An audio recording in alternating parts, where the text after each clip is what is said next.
Assalamualaikum warahmatullahi wabarakatuh. Salatu wassalamu ala Rasulillah Sayyidina wa Maulana Muhammad sallallahu alaihi wasallam wa ala alihi wa ashabi ajmain, amma ba'du.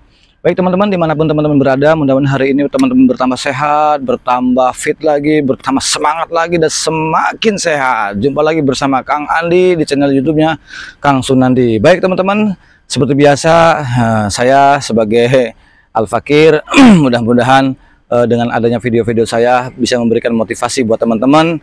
Mudah-mudahan ini menjadikan jalan wasilah agar teman-teman itu bertambah sehat lagi, bertambah semangat lagi, dan jelas yang bertambah fit lagi, semakin semangat, semakin sembuh, apalagi benar-benar sampai sembuh total. Amin ya rabbal alamin. Dan mudah-mudahan dengan adanya channel wasilah, channel saya teman-teman, mudah-mudahan ini juga setidaknya, paling tidaknya bisa menemani teman-teman di saat lagi teman-teman lagi sakit, lagi gundah gulana, lagi galau teman-teman, yang insya Allah mudah-mudahan ini menjadikan wasilah jalan agar teman-teman menjadi nambah sehat lagi dan menjadi nambah semangat lagi teman-teman.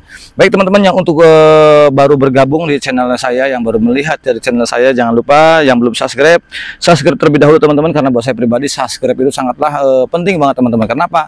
Karena jujur teman-teman, biar video-video saya itu terus berkembang. Kalau udah berkembang teman-teman, itu juga menjadikan semangat untuk saya untuk terus memberikan seputaran berita-berita seputaran asam lambung, anestesi psikomatis teman-teman. Baik teman-teman, di sini juga saya pertama kali saya ini ingin menjelaskan seputaran asam lambung, anestesi psikomatis. Yang pertama, saya bukan ahli, yang kedua juga saya bukan dokter teman-teman. Saya menceritakan tentang asam lambung, anestesi psikomatis itu berdasarkan pengalaman-pengalaman saya yang saya berikan kepada untuk teman-teman semua. Nah, untuk tema kali ini teman-teman, temanya itu ya kenapa seputaran dada suka sakit, suka celekit, dan kenapa sebagian kepala itu suka sakit, bagian kepala belakang gitu ya, dan keleyengan. Itu dua, itu temanya teman-teman. Kenapa bisa ada dadanya sakit dan bisa kepala suka lebih dominan, lebih sakit ya teman-teman. Tolong jangan di skip teman-teman, karena biar teman-teman juga biar bisa fokus dan biar paham kenapa sebabnya. Jadi nanti tidak akan perlu khawatir gitu ketika ada sensasi itu datang teman-teman. Baik teman-teman, posisi saya ini memang lagi ada di salah satu hutan teman-teman.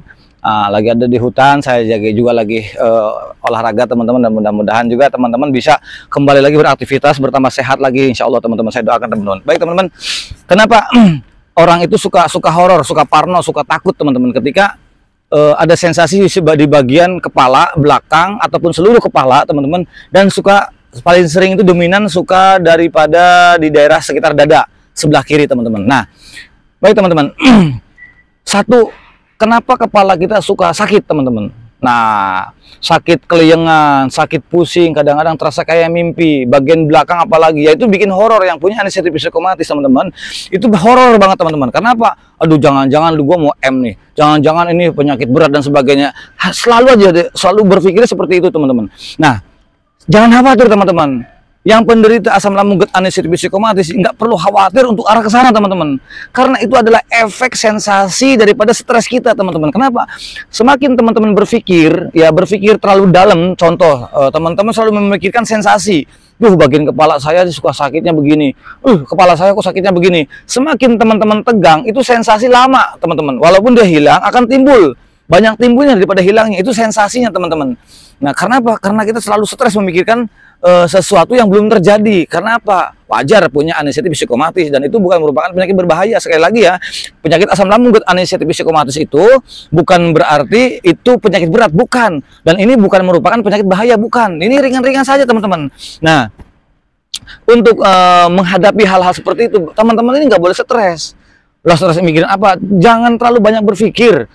Nanti kalau terlalu banyak berpikir, teman-teman akan selalu semakin cemas teman-teman. Ketika sedikit sensasinya, walaupun sensasinya sedikit teman-teman, nanti teman-teman berpikirnya karena terlalu cemas, semakin cemas, itu semakin sensasinya semakin kuat teman-teman. Begitu. Nah, itu yang bagian kepala teman-teman. Kenapa? Karena terlalu stres teman-teman. Wow, langsung dari bagian sini sakit, kepala belakang sakit, sebelah kanan sakit, sebelah kiri sakit. Terus juga selalu nggak enak teman-teman. Nah, jadi kalau menurut saya pribadi itu teman-teman saya di belakang. Jadi kalau menurut saya pribadi teman-teman ya, ketika sensasi itu datang, ketika sensasi itu hadir, teman-teman nggak boleh stres. Satu, nggak boleh stres, berpikirnya yang positif aja. Oh iya, mungkin kita dari konsumsi makanannya kurang, satu di situ. Yang kedua, bukan hanya dari makanannya, tapi yang jelas daripada pola istirahatnya. Pola istirahatnya mungkin kita telat teman-teman. Nah, telat kemungkinan kita istilahnya ada yang jam 12, kadang-kadang dia tidur sebentar, bangun, tidur sebentar, itu wajar teman-teman. Nanti kalau kita gampang udah susah tidurnya susah, terus gampang bangun, terus nanti besok ataupun lusa 2 harinya pasti efeknya suka sakit kepala teman-teman, suka kelayangan, itu wajar. Jadi kalau teman-teman merasa masih kelayangan teman-teman berpikir positif. Ini sesuai dengan pengalaman saya. Ketika kelayangan itu datang, saya berpikir semalamnya itu, oh iya, saya 2 hari yang lalu saya susah tidur. Terus waktu semalam juga saya tidurnya hanya sebentar dan minimal itu kita itu tidur itu sampai 8 jam, 6 sampai 8 jam kalau malam itu teman-teman. Yang dibutuhkan oleh tubuh ini tidur dalam semalam itu 6 sampai 8 jam.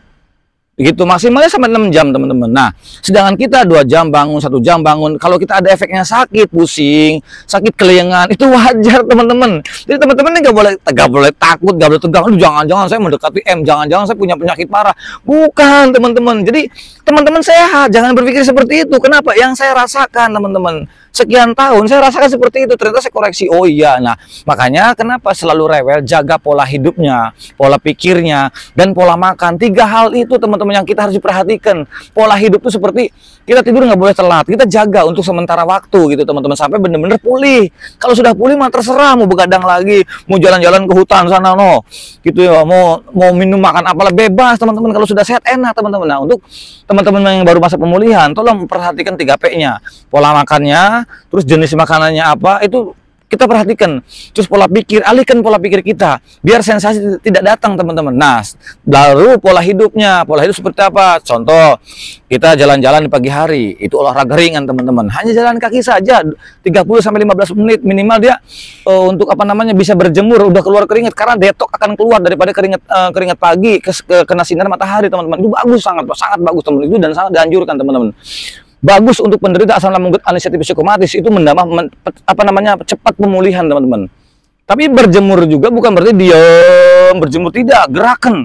Makanya olahraga ringan, jalan kaki, dan itu manfaatnya banyak sekali teman-teman. Nah, terus bergadangnya juga kita aturan jam 8 syukur-syukur itu udah tidur. Paling telat teman-teman itu jam 10. Jam 10 kita udah istirahat teman-teman. Pokoknya nggak bisa dibiasakan. Taruh tuh handphone, diam aja. Pokoknya nggak bisa dimerem-meremin. Nanti 2-3 hari untuk pembelajaran pasti bisa teman-teman.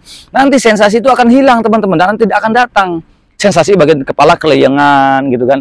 Itu waktu saya pengalaman teman-teman, yang bagian kelayangan itu sensasi terakhir teman-teman, mendekati sembuh 95% teman-teman. Ketika punya penderita asam lambung anestesi psikomatis, nah itu ketika tahapan di fase 95% mendekati sembuh teman-teman, 95% lah, itu kelayangannya masih ada, dan itu biasanya agak sedikit lama teman-teman. Waktu saya tuh ngalamin sampai 2 bulan teman-teman ya. Tapi alhamdulillah teman-teman, dari situ saya belajar mencoba. Oh, ternyata saya mencoba nih pola hidup kita, terutama tidur istirahat malamnya. Kita nggak boleh dikatakan ya awal-awal belajar wajar lah 2 jam bangun, 1 jam bangun, karena ada kegelisahan, karena dari cemasnya kita selalu tubuh ini direspon dengan waspada teman-teman. Wah, jangan-jangan begini, ada sensasi sedikit aja teman-teman, itu langsung diresponnya yang wah, aduh jangan-jangan, wah malam jangan-jangan ini, nanti gua ke rumah sakit lagi, nanti saya begini lagi. Selalu berpikir seperti itu teman-teman. Itu wajar, yang punya anestesi psikomatis ya, terutama punya asam lambung anestesi psikomatis teman-teman, udah pasti berpikirnya anestesi kita, psikomatis kita timbullah disorder. Nah, ketika disorder itu udah timbullah nanti ada lagi namanya panic attack, gelisah dan takut dan sebagainya.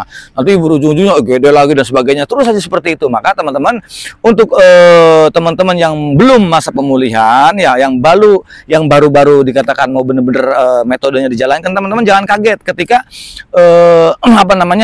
ketika sensasi itu datang kepada kita, terutama bagian kepala gitu, yang suka kelayangan, yang suka pusing, terasa mau pingsan dan sebagainya. Jangan khawatir teman-teman. Teman-teman nggak usah berpikir yang tidak-tidak. Itu wajar, karena teman-teman itu coba perhatikan teman-teman ya. Selama kita kelayangan, selama kita sakit ya kepalanya itu teman-teman, itu karena kita kurang istirahat malam teman-teman gitu, kurang istirahat malam. Jadi ini perlu diperhatikan teman-teman, tolong. Itu satu. Terus yang keduanya teman-teman ya, dari cara istirahatnya, benar-benar bukan hanya istirahat aja, posisi berbaringnya itu caranya bagaimana. Kalau saya biar tidak reflux pada waktu itu, biar asam lambung tidak naik, awal-awal teman-teman itu saya pakai miring sebelah kiri, jadi agak tinggi sebelah kiri, itu untuk menjaganya di situ. Terus yang kedua, ketika sensasi di bagian dada teman-teman, kadang-kadang juga khawatir orang kalau punya sensasi di bagian dada sebelah kiri itu yang punya asam lambung GERD anestesi psikomatis, dia akan menduganya, mendiagnosa sendiri teman-teman, mendiagnosa sendiri tentang penyakitnya dirinya sendiri. Kenapa? Dia langsung memvonis untuk dirinya sendiri, duh jangan-jangan gue jantung nih, jangan-jangan gue ada penyakit parah nih, jangan-jangan tuh. Padahal mah dia suka, padahal mah nggak jadi masalah. Cuman karena punya asam lambung GERD anestesi psikomatis, psikisnya emang lagi rusak, mentalnya lagi down, maka berpikirnya pasti negatif terus. Padahal itu nggak apa-apa teman-teman, wajar. Yang mempunyai asam lambung GERD anestesi psikomatis, teman-teman. Kenapa aku bisa dibilang wajar? Satu, di sini saya bukan ahli. Saya berdasarkan berbicara seperti ini itu berdasarkan pengalaman-pengalaman saya yang saya alamin, teman-teman. Puluhan kali saya bolak-balik di EKG dan sebagainya. Ternyata hasilnya apa? Normal, nggak ada masalah, jantung normal, semuanya normal. Tapi sakitnya luar biasa pada waktu itu. Tapi kenapa ternyata, teman-teman, bagian dada sebelah kiri itu sakit, ataupun dada sebelah kanan itu sakit, tembus sampai belakang walikat itu wajar, teman-teman. Kenapa? Ternyata itu otot dari refleksnya kita nih menaik, otot dada itu tersebut sakit sampai ke belakang. Jadi bukan jantung, teman-teman. Itu sebagian otot karena kita terlalu tegang, terlalu cemas, terlalu waspada, terlalu berpikir yang negatif. Wajar. Itu dampak daripada stres. Jadi sebetulnya teman-teman, solusinya bagaimana, Kang? Solusinya diemin, banyakin air hangat. Terus pagi ini diolahragain, digerak-gerakin. Itu saya begini nih, digerak-gerakin saya. Mencoba saya 2 minggu sampai gininya sakit, saya gerak-gerakin. Terus kadang-kadang jalan kaki sampai begini-begini itu, teman-teman. Itu untuk untuk menguatkan otot sebagian dada tersebut. Tapi nyatanya teman-teman, itu sekitar 8 sampai 1 minggu itu hilang, teman-teman. Dan sensasi itu benar-benar berkurang, teman-teman. Nah, untuk wilayah bagian dada, dan pada waktu itu saya lagi duhon, saya lagi masing-masing rokok, teman-teman, sakit juga pada waktu itu, tapi jangan ditiru, teman-teman. Nah, barangkali saya juga punya berpikir ke situ, yang namanya anestesi psikomatis udah pasti istilahnya, wah ini jangan-jangan jantung nih, jangan-jangan jantung dan sebagainya. Nah, saya coba untuk mengalihkan agar semuanya tidak saya hadapin, untuk semuanya agar saya bisa pada waktu itu. Tapi alhamdulillah teman-teman, ketika saya jalankan kurang lebih sekitar 1 bulan lah, teman-teman, saya alhamdulillah teman-teman, sensasi itu nggak ada. Memang dibantu dengan secara olahraga ringan, teman-teman. Terus kita berjemur di pagi hari sambil jalan kaki itu. Nah, jadi untuk teman-teman penderita asam lambung GERD anestesi, ketika ada sensasi timbul di dalam dada, di sekitar wilayah dada, timbul di sekitar wilayah kepala, teman-teman nggak usah khawatir, teman-teman nggak usah kaget, dan teman-teman nggak usah cemas. Nggak usah cemas. Kenapa? Karena ini yang punya penyakit asam lambung GERD anestesi psikomatis yang terkenal 1001 sensasi. Jadi jangan khawatir, aman. Bukan merupakan penyakit berat, bukan merupakan penyakit berbahaya. Jadi teman-teman nggak usah terlalu horor untuk berpikirnya, nggak usah terlalu cemas untuk berpikirnya. Jangan khawatir, teman-teman. Jadi yang untuk semua teman-teman yang dimanapun berada di Indonesia maupun di seluruh luar negeri, teman-teman, balik Malaysia, Hong Kong, Taiwan, Vietnam, pokoknya terserah ya, banyak yang japri ke saya sebagai orang-orang luar negeri juga. Kalau mau menjalankan dengan metode saya, teman-teman, silakan, karena saya pun bisa sembuh total itu tanpa obat, tanpa herbal ya, seperti ini, teman-teman. Saya jalankan metode-metode itu sampai saat ini. Bayangkan, teman-teman kan belum luka, teman-teman kan belum parah, belum ada iritasi, sedangkan saya udah luka, iritasi. Alhamdulillah, teman-teman, saya pun bisa dengan metode sekian cepatnya sembuh total, teman-teman, sampai sekarang. Alhamdulillah. Coba bayangkan, ini di hutan kemana-mana jauh. Kalau orang yang punya asam lambung GERD anestesi psikomatis, teman-teman, ini udah nggak mungkin berani. Pada waktu itu juga awalnya saya juga nggak berani, tapi saya mencoba, teman-teman. Alhamdulillah pada waktu saya bisa, teman-teman. Itu atas izin Allah Subhanahu Wa Taala, sehingga saya bisa. Nah, setelah saya bisa, baru saya ketagihan, coba lagi. Nah, mental itu emang harus dilawan, teman-teman. Kita nggak bisa diem aja, mengurung aja, mau sampai kapan. Nah, begitu, teman-teman. Jadi ketika ada sensasi datang, untuk bagian kepala sebagian belakang, entah itu bagian atas kepala, teman-teman, itu apa, bagian leher sakit atau bagian dada sakit, teman-teman nggak usah panik, teman-teman nggak usah terlalu khawatir, nggak usah terlalu cemas, loh jangan-jangan ini, jangan-jangan. Karena kalau teman-teman sudah divonis oleh ahlinya, oleh dokter, dikatakan bapak itu hanya asam lambung saja, ibu itu hanya asam lambung GERD anestesi psikomatis, ya udah, nggak usah terlalu berpikir yang kejauhan ke sana, teman-teman, jangan. Jadi oh ya, ini nggak apa-apa, ini hanya sensasi gangguan rumahan saja, walaupun horornya dari mana? Horornya pola pikir kita yang horor. Kenapa? Karena kita selalu khawatir, karena terlalu cemas, timbul panic attack. Jadi seolah-olah nih Aduh, saya jangan-jangan hidup saya nggak lama lagi. Jangan-jangan saya ini mendekati M dan sebagainya. Selalu berpikir seperti itu karena sensasinya memang bikin horor, tapi sebetulnya teman-teman aman, nggak masalah. Jadi teman-teman semangat nih. Lo kenapa sekarang? Wah, kok Kakang ketawa? Iya, sekarang nih saya bisa ketawa karena dulu tuh lucu, sakitnya, ya. Aduh, paniknya itu bikin lucu sekali teman-teman, bikin lucu. Sekarang itu bikin, aduh, gua dulu dibodohin sama penyakit begini, dibodohin sama pikiran-pikiran kurang ajar teman-teman. Pada aslinya kita itu dibohongin sama pola pikir kita yang terlalu berlebih, yang terlalu lebay teman-teman. Jadi buat teman-teman yang penderita asam lambung anestesi psikomatis, yang semangat teman-teman. Teman-teman jangan khawatir ketika dada sakit, ya, ketika kepala sakit, keliengan, terasa mau pingsan, jalan-jalan, paksain. Nggak usah khawatir mau pingsan, nggak akan terjadi. Saya nggak terjadi M, saya nggak terjadi pingsan. Sampai sekarang nggak masalah. Dulu saya parah. Itu keluar rumah aja nggak apa namanya, takut. Ini takut, itu takut, mendengar ambulan takut, mendengar berita orang tetangga yang M juga saya takut, mendengar orang bercerita tentang penyakit berat-berat juga saya khawatir. Tutup pintu di kamar, dia ngurung, rebahan dan sebagainya, selimutan tuh. Dulu begitu teman-teman saya juga, tapi alhamdulillah teman-teman, mau tidak mau saya tidak bisa seperti ini terus. Kalau saya pengen sembuh maka saya harus lawan itu teman-teman. Begitu dulu saya melawan ketakutan itu di tempat-tempat seperti ini teman-teman, di hutan jauh kemana-mana. Nanti kalau ada apa-apa bagaimana? Tapi saya nekat pada waktu itu, coba jalan ini aja. Walaupun pusing, kepala celek-celek, dada suka nggak enak, napas juga tersendat-sendat pada waktu itu saya paksain. Tapi nyatanya nggak terjadi apa-apa teman-teman. Alhamdulillah nyatanya nggak terjadi apa-apa, nggak sampai terjadi M, apalagi sampai dikatakan pingsan. Enggak teman-teman. Jadi jangan khawatir teman-teman.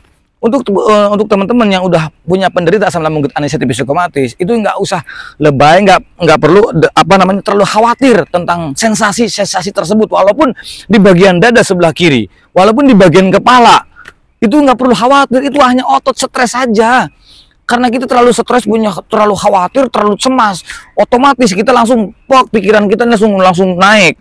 Makanya wajar kalau tensinya naik, kalau tensinya juga turun. Itu wajar karena dampak daripada stres kita. Makanya suka kekeliengan, darah naik turun. Kenapa? Terlalu stres, berpikir terlalu berlebih, terlalu over berpikirnya. Nah, kalau memang teman-teman